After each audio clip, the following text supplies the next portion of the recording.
रूस यूक्रेन के बीच छिड़ी जंग अब लंबी खिंचती जा रही है। ना ही रूस पीछे हटने को तैयार है और ना ही यूक्रेन झुकने को।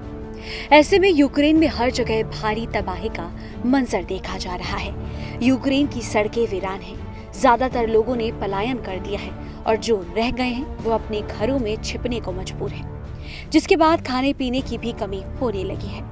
इस बीच तुर्की में बातचीत के बाद रूस ने 2 दिन तो संघर्ष विराम करने का ऐलान किया था, लेकिन उसने इसे 1 दिन में ही तोड़ दिया। यूक्रेन ने दावा किया कि संघर्ष विराम के वादों के बावजूद मारियोपोल शहर पर अभी भी रूसी सेना के हमले जारी हैं। खार्किव में रूसी सेना की ओर से जोरदार हमला बोला गया है। खबरों के मुताबिक रूसी सेना ने गैस पाइपलाइन पर मिसाइल से जोरदार हमला बोला, जिसके बाद आग की भीषण लपटें और धुएं का गुबार साफ तौर पर देखा जा सकता है। वहीं यूक्रेन में चल रही जंग के बीच यूक्रेन के राष्ट्रपति जेलेंस्की ने एक बार फिर देश को संबोधित कर अपने देश के लोगों और सेना में जज्बा भरा। उन्होंने कहा कि हमने दुश्मन की उम्मीद से अधिक इस जंग को सहन किया है। वो सोचते थे कि 3 से 5 दिन यूक्रेन पर कब्जे के लिए काफी होंगे, लेकिन हम 36 दिन बाद भी खड़े हैं और आगे भी हम लड़ते रहेंगे।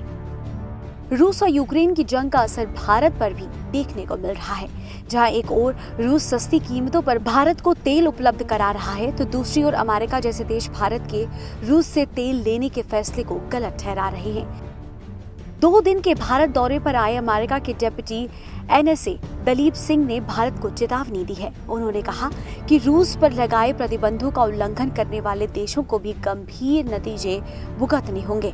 उन्होंने ये भी कहा कि अमेरिका नहीं चाहेगा कि भारत की ऊर्जा और दूसरी चीजों के आयात में रूस की हिस्सेदारी बढ़े। अमेरिकी डिप्टी NSA यही नहीं रुके। उन्होंने ये भी कहा कि भारत को इस बात की उम्मीद भी नहीं करनी चाहिए कि अगर चीन ने कभी LAC पर उल्लंघन किया तो रूस उसके बचाव में आएगा। दलीप सिंह ने ये बयान ऐसे समय में दिया जब रूस के विदेश मंत्री सर्गेई लावरोव भी गुरुवार को 2 दिन के भारत दौरे पर पहुंचे। गौरतलब है कि रूस और यूक्रेन की जंग काफी लंबी खिंचती जा रही है।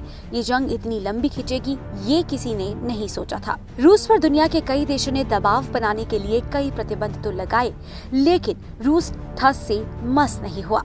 अब इसका असर भारत की कूटनीति पर भी देखने को मिल रहा है। IANS report.